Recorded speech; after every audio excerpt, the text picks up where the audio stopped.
শহীদুল আলমের স্ত্রী একটা পোস্টার ধরে আছেন, যেখানে লেখা আছে আওয়ামী লীগের দোসর বসুন্ধরা থেকে কেউ যদি টাকা খেয়ে আওয়ামী লীগকে প্রতিহত করার কথা বলে, তাদের উপর কি আস্থা রাখা যায়? সাকিব, খুবই সিগনিফিকেন্ট। আপনি তিনটা দেখালাম, আপনি এটা নিয়ে আলোচনা করবেন। এখন আপনার একটি স্ট্যাটাস আমি পড়ে শোনাতে চাই দর্শকদের। আমরা খুবই আবেগপ্রবণ একটা জাতি। আমরা অতি আবেগে কাউকে মাথায় তুলে নাচতেও দ্বিধা করি না, আবার সময় এলে তাকে পায়ে দলাতেও কার্পণ্য করি না। যে মাশরাফিকে ক্যাপ্টেন হিসেবে মাথায় তুলে নাচতাম, সেই মাশরাফি স্বৈরাচারের দোসরের খাতায় নাম লেখানোর সাথে সাথেই ওকে নড়াইল এক্সপ্রেস থেকে হেডার এক্সপ্রেস বলতে আমাদের খুব বেশি সময় লাগেনি। তাই অতি আবেগে কাউকে দেশপ্রেমী অথবা জনগণের পক্ষের মানুষ হিসেবে সার্টিফিকেট দেওয়ার দরকার নেই।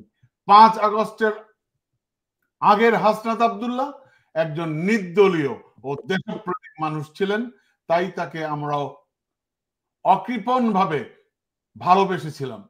আর এখনকার হাসনাত আব্দুল্লাহ একজন পলিটিশিয়ান, যিনি পলিটিক্স এবং পলিট্রিক্স করবেন, এটাই তো স্বাভাবিক। সুতরাং খুব খেয়াল কইরা সার্টিফিকেট দিয়েন, এটি আপনি লিখেছেন।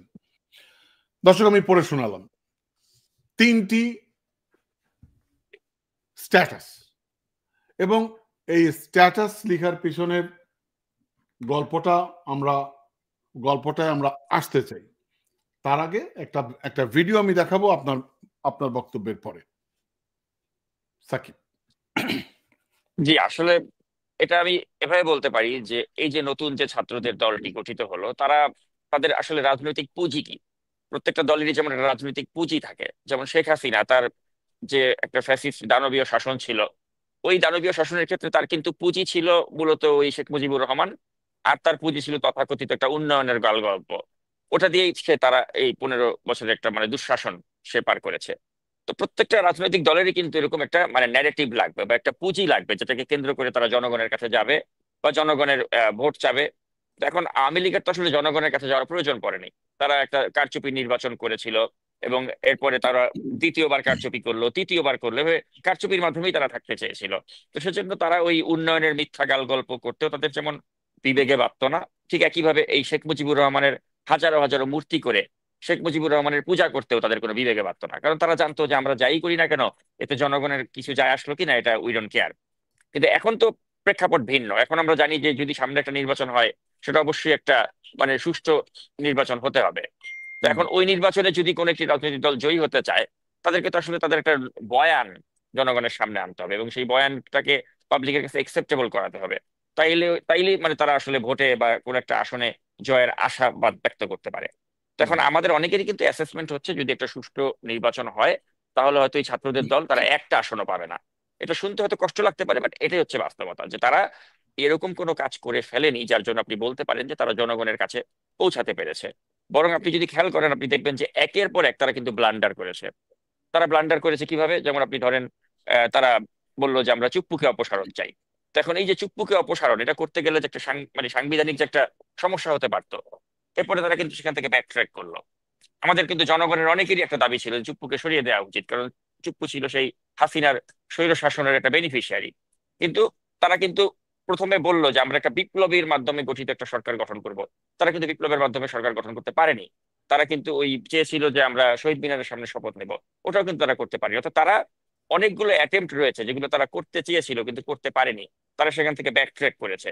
তো এই যে ব্যাক ট্র্যাক তারা যে করলো, এটা কিন্তু তাদের একটা ক্রেডিবিলিটিকে কিন্তু অনেকখানি জনগণের কাছে এরপরে প্রশ্নের মুখে ফেলে দেয়, যে তোমরা অনেক কিছু করতে চেয়েছিলে, করতে পারোনি। এবং এক্ষেত্রে আমি বলবো যে বাইরে থেকেও কিন্তু তাদেরকে অনেক সময় অনেক উস্কানি দেওয়া হয়েছে, যেমন সিপিবির অফিসটাকে ধ্বংস করে দাও, ওই পরিকল্পনা করেও কিন্তু তারা ওখান থেকে আবার সরে আসে। তারপরে তারা বললো যে এই গত শুক্রবারে যে জেনারেল ওয়াকারের অপসারণ চাই, ওখান থেকে তাদেরকে কিন্তু সরে আসতে পরে বাধ্য হতে হয়। তো এই যে একের পর এক গিমিক তারা দেখাচ্ছে, এখন তাদের একমাত্র গিমিক হচ্ছে হাসিনাকে গালাগালি করা বা আওয়ামী লীগকে গালাগালি করা, কারণ ওটা তাদের এখন মেইন পুঁজি। এখন আমার কাছে হচ্ছে হাসিনা একটা ডেড ডেড হর্স, হাসিনার চ্যাপ্টার ক্লোজ, শেখ হাসিনার চ্যাপ্টার ক্লোজ, আওয়ামী লীগের চ্যাপ্টার ক্লোজ। এরা মানে পচে যাওয়া, নষ্ট হয়ে যাওয়া একটা দল বা দলের নেত্রী, এদেরকে নিয়ে আসলে কথা বলার এখন কোনো বাস্তবতা নেই, কারণ এই চ্যাপ্টার ক্লোজ হয়ে গেছে 5ই আগস্টে। কিন্তু দেখা যাচ্ছে এখন বারে বার তাদের রাজনৈতিক স্বার্থে এই চ্যাপ্টারটাকে তাদেরকে আনতে হচ্ছে। কারণ এই এনসিপি নামের যে নতুন দলটি, এইটাকে যদি তারা জনগণের কাছে নিতে চায়, তারা মনে করেছে this is the cheap subject. কারণ আপনি যত হাসিনাকে গালি মারবেন, আওয়ামী লীগকে গালি মারবেন, জনগণের কাছে কিন্তু সেটা ভালো লাগে শুনতে। কারণ যেই নেত্রী বা যেই দলটি 15.5 বছর আমাদেরকে নির্যাতিত করেছে, নিষ্পেষিত করেছে, তাকে আপনি গালি মারলে আপনার কিন্তু শুনতে ভালো লাগবে। হুম, কিন্তু এটা করতে গিয়ে তারা যেটা করেছে কি, এট দ্য সেম টাইম তারা আবার একটু বেশি বেড়ে গেছে। যেমন হাসিনাকে গালি মারেন, আওয়ামী লীগকে গালি মারেন, ওটা কিন্তু পাবলিক পছন্দ করবে।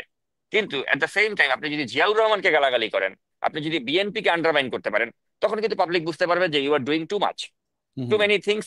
এবং এটাই কিন্তু এই নাসিরুদ্দিন পাটোয়ারি এনসিপি সে করে ফেলেছে, যে সে শহীদ রাষ্ট্রপতি জিয়াউর রহমানকে সে মানে অকথ্য ভাষায় সে যেসব কথাবার্তাগুলো বলেছে, তার মতো একটা মানে এই সেদিনের ছেলে তার এই ধরনের কথাবার্তা, মানে এটা আমি ঔদ্ধত্য মনে করি, এটাকে আমি ধৃষ্টতা মনে করি। তো এখন এই ধৃষ্টতা তারা পেয়েছে কিভাবে? এই ধৃষ্টতা তারা পেয়েছে কারণ তারা আমাদের জুলাই আগস্ট অভ্যুত্থানের তারা মহানায়ক, তারা হুম, সমন্বয়ক, তাদের নেতৃত্বে আমরা একটা ফ্যাসিস্টকে তাড়াতে পেরেছি। তো ইতিহাসের একটা অংশ তারা, এটার থেকে তাদেরকে এই যে ডিউ ক্রেডিট, সেটা আমাদেরকে দিতেই হবে, আপনি পছন্দ করুন বা না করুন, তারা আমাদের ইতিহাসের একটা মহানায়ক। কিন্তু এখন এই মহানায়ক হয়ে এখন যদি আপনি আমার ঘাড়ে চেপে, আপনি যদি এখন ওই মুজিবের মতো, মুজিবও তো মহানায়ক ছিল 71-এ, মুজিব একটা 7ই মার্চের ভাষণ দিয়েছিল, মুজিব আমাদেরকে সংগঠিত করেছিল, এবং মুজিবের ডাকে তো সারা দিয়ে আমরা তো ওই 71 সালে যুদ্ধ করে আমরা স্বাধীন হয়েছি।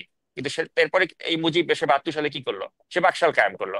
আমাদের সবচেয়ে মানে প্রিয় নেতা থেকে সে হয়ে গেল ঘৃণিত একটা নেতা। এখন এদের মধ্যে আমি ওই মুজিবের প্রেতাত্মা ভর করতে দেখেছি, যে মুজিব যেভাবে তার জনপ্রিয়তাকে কবর দিয়েছে নিজের আচরণের দ্বারা, বাকশাল কায়েমের দ্বারা, আর এরা এই জুলাই আগস্টের বিপ্লবের নেতৃত্ব দেওয়া এই ছাত্র জনতা, এরার মধ্যে এখন ঠিক ওইরকম একটা মুজিবের মতো মইকন হনুরে টাইপের অ্যাটিটিউড আমরা দেখতে পাচ্ছি। যে কারণে তারা জিয়াউর রহমানকে তুচ্ছ তাচ্ছিল্য করছে, যে কারণে তারা সেনাবাহিনী একটা ইনস্টিটিউশন, সেটাকে তারা তুচ্ছ তাচ্ছিল্য করছে, তারা সেনাপ্রধান জেনারেল ওয়াকারুজ্জামানকে খামাখা বিতর্কিত করার চেষ্টা করছে। তো এগুলো আসলে আমি মনে করি কি তাদের আসলে বয়সের দোষ। মানে এই বয়সে আসলে তারা আসলে কি করতে হবে তারা খেই হারিয়ে ফেলেছে। যেমন আমি কয়েকদিন আগে তাদেরকে ওপেন চ্যালেঞ্জ দিলাম যে আচ্ছা তোমরা এত ভালো, তোমরা এত মহান, তো তোমরা ভূমিদস্যু বসুন্ধরার বিরুদ্ধে কেন কথা বলো না? কারণ যেই হাসিনার অন্যতম দোসর ভূমিদস্যু বসুন্ধরার আহমেদ আকবর সোবহান ওরফে শাহ আলম, তোমরা তার পয়সা দিয়ে তোমরা 5 তারকা হোটেলে তোমরা ইফতারের আয়োজন করো, তোমরা তার কাছ থেকে ফান্ড নিয়ে তোমাদের দল পরিচালনা করো, এই এলিগেশনসটা আমরা করেছি। তো আমাদের এলিগেশনসটা যে রং, এটা প্রমাণ করতে তোমরাই পারবে কিভাবে? যে তোমরা শাহ আলমের বিরুদ্ধে একটা অবস্থান নিয়ে, বা তার বিরুদ্ধে তোমরা রাজু ভাস্কর্যে একটা আন্দোলন করলে, যেটা তোমরা কিছু হলে 19 থেকে 20 হলে রাজু ভাস্কর্যে গিয়ে চলো প্রতিবাদ করি। তো একটা রাজু ভাস্কর্যে যাও না, শাহ আলমের বিরুদ্ধে, আনবীরের বিরুদ্ধে একটা প্রতিবাদ করো যদি অ্যাডম থাকে। আমি জানি সেই অ্যাডম তোমাদের নাই, কারণ তোমরা অলরেডি তার কাছে বিক্রি হয়ে গেছো। তো এখন তোমাদের মতো বিকৃত মাল, যারা ভূমিদস্যু শাহ আলম বা শেখ হাসিনার অন্যতম দোসরের কাছে বিক্রি হয়ে যাও, তারা যখন বলো যে আমরা এই দেশে শেখ হাসিনার ফাঁসি চাই, শেখ হাসিনার বিচার না ছাড়া নির্বাচন হতে দেব না, তো তোমরা যে কত বড় ভণ্ড, তোমরা যে কত বড় বাটপার, এটা কি আমাদের বুঝতে আর বাকি আছে? তো এখন আপনি যখন বাটপারি করবেন, আপনি যখন মানুষের ইমোশন নিয়ে খেলার চেষ্টা করবেন, এবং আপনি যখন মানুষের কাছে ধরা পেয়ে যাবেন, তখন কিন্তু আপনার আর এই ক্রেডিবিলিটি থাকে না। তো এখন এই বাচ্চা ছেলেগুলো আসলে এরা তাদের এখন একটা ক্রেডিবিলিটি ক্রাইসিসের মধ্যে আছে। আর এই ক্রাইসিস থেকে আসলে তারা বুঝতে পারছে না যে আমরা এখন কাকে গালি দিয়ে আমাদের এই রাজনীতিটাকে বাঁচিয়ে রাখবো। তো তাদের এখন আসলে রাজনীতিটা বাঁচানোর জন্য তাদেরকে এখন কখনো জিয়াউর রহমানকে গালাগালি করতে হবে, কখনো হাসিনাকে গালাগালি করতে হবে, কখনো আওয়ামী লীগকে গালাগালি করতে হবে, কখনো সেনাপ্রধান ওয়াকারুজ্জামানকে গালাগালি করতে হবে। এইটাকে পুঁজি করে তারা আগাচ্ছে।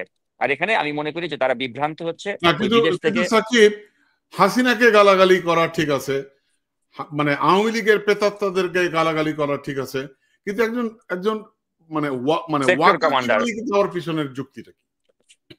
এখন ওয়াকারুজ্জামানকে গালি দেওয়ার পেছনের মূল যুক্তি হচ্ছে যে আপনি এই মুহূর্তে ওই যে সেনাবাহিনীর বিরুদ্ধে, তো আপনি জানেন যে 5ই আগস্টের পর থেকেই তো একটা মানে গোষ্ঠী এই সেনাপ্রধান বা সেনাবাহিনীর বিরুদ্ধে তারা অনেক কথা বলছে।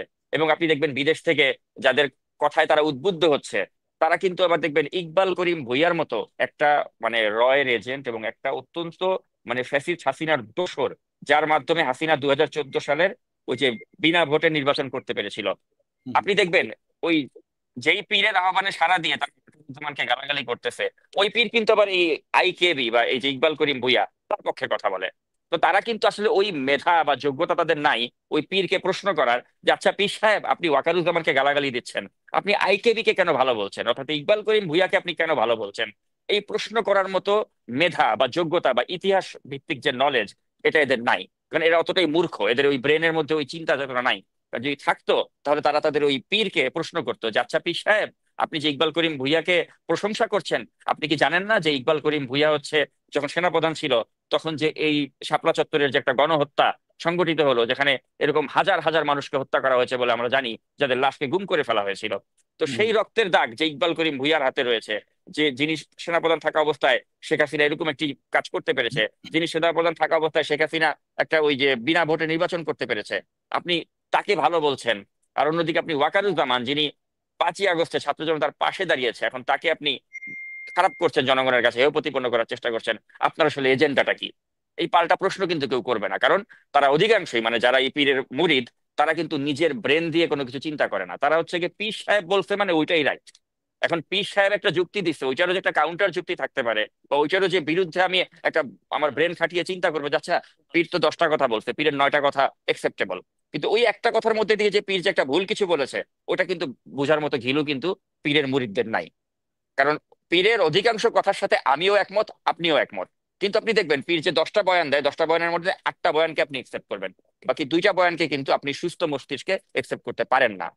কারণ যখন বলা হচ্ছে যে উমুকরে মাইরা ফেলো, উমুকের ওইখানে যাও, উমুকের ওইখানে অ্যাটাক করো, উমুকের ওইখানে গিয়ে তুমি জিয়াফত করো, ওখানে গিয়ে গরু জবাই দাও, আচ্ছা, এখন এগুলো হচ্ছে আমি একটা আমি দেশকে আমি অস্থির করার একটা এজেন্ডা।